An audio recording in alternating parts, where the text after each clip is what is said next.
Ali, you're going to tell us and James about a lock-in of sorts. Oh man, I'm going to let Jimmy tell a story. It was a classic because we did the Doddy cycle, which was fantastic. It really was. It was brilliant. We had a great time and great fun, great people, hard work, but and so it should have been. But what a laugh! And the most unbelievable causes. I'm sure a lot of people know. Motor neuron disease, and the awful, one of the worst kind of awful diseases there is, and to be involved in something that was trying to continue and to promote to just how important it is to raise money for that terrible disease was amazing. But and it was brutal, as we say. I mean, Ali did the whole thing. I joined a wee bit late, but it was.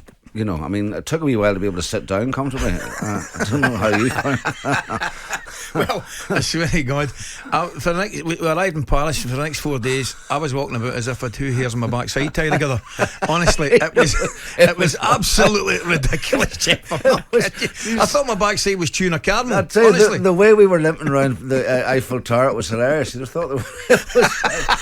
But then we went to we were going to the match that night, and obviously at the end of the week we were hoping to have a bit of a celebration. So we were going to see Ireland play Scotland in Paris that night in the World Cup. And Ali and I were asked to do the on-pitch interviews. And to be fair, because you're so knackered, we got off the bikes and we'd only had a couple of beers, I think. But I mean, it went straight to my head, so to speak. I think I found it was our head. Or one massive heat. So we did the interviews, and then we were taken up to the really fancy corporate bar. It was great because we were passing Kenny Logan and Gabby and all, waving like royals going up to the bar. And we get in there, and they were texting saying, Gabby wants wine, bring her some wine. So we're in there, and we're just getting just tore into it. And all of a sudden we could think, oh God, the match is starting. And we were just wrapped up in each other, and we thought we need to go out for the anthems. And we were learning, and there's no one in the bar. Everyone's gone. And so we got to the security, and we said, we're just going out for the anthems. And he went, no, it's locked.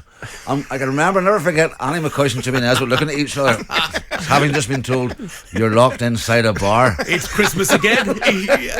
Brilliant. We got over the initial disappointment rather quickly for the culture. And on that subject, when are we heading over to one of my favourite places on the planet, the Harbour Bar in Portrush? Ah, brilliant. Well, you're coming over soon with Kenny and a few other boys. So we're looking forward to. I think it's in April, May. Fantastic. I know you're always welcome. They love you in Portrush and some bar, the Harbour Bar. It's the best. It's the best. We've now got to disappoint you, haven't we? Yeah. Quick word on Manchester United. Obviously, your team. Are you still a supporter of Erik Ten Hag? I mean, that's a tough question, isn't it? I mean, I'll tell you what I want for Christmas. I want United not to be relegated. That's how bad we are. And it's funny on a Champions League day, if we're saying that not even a win will guarantee them a place, it shows you the state that we're in. I mean, I want to be a fan of him, I know, but I don't know enough about the dynamic, the politics. I don't know enough about dressing room. Ali would know an awful lot more than that. But when you see some of the attitude of the players, I just think, my God, I think that as a fan, that's what's most disappointing, really. Then I watched the Chelsea match the other night there, and I thought, I even texted you. I thought, all right, we're playing well. We've maybe turned a corner, blah blah blah. And then you have Bournemouth and I think you're 100% right what you said there, Jim. I think one of the problems is now the distance between the support and the distance between the players. I mean, I can't remember it being that big. I know, and also now when we see players kiss their shirt like that, I think supporters are thinking, really? Yeah. I'm not sure if you're showing that enough passion to even kiss the shirt. I don't even know if you have enough passion to wear the shirt. Never mind kiss it. What is the attitude? What is the body language? What is the fight? I just. It's worrying, and so does that translate as there being a breakdown in terms of their manager and the players? I don't know. I mean, I really want to like him, and I think people within the club and people in the past quite like him, but definitely there's something wrong, and it needs to be sorted. We're so far behind, at the minute. And a massive week as well, obviously with BeIN coming up this evening. It's sort of mission impossible, isn't it, as far as the Champions League goes? And then Liverpool at the weekend. Aye, but I quite like playing them when we're like this. I mean, that's a masochism in you. I know, but I bring them on.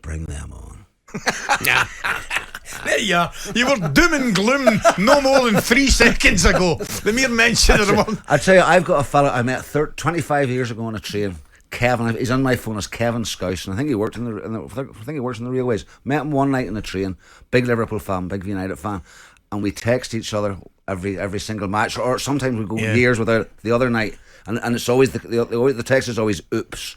And the other night of the Bournemouth, he just texted me, oops. Oops. Just a quick one. Brilliant to see you. What's your plans for Christmas, mate?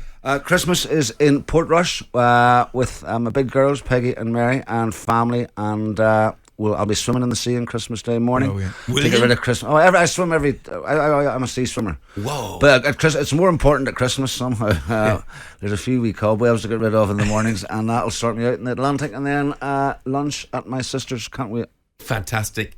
Jimmy, thanks very much for joining us. Pleasure. Looking forward very much to Old Feet. Yes, me too. talkSPORT Breakfast, waking you up Monday to Friday morning from 6 a.m. on AM, on DAB, via the talkSPORT app and on your smart speaker. talkSPORT.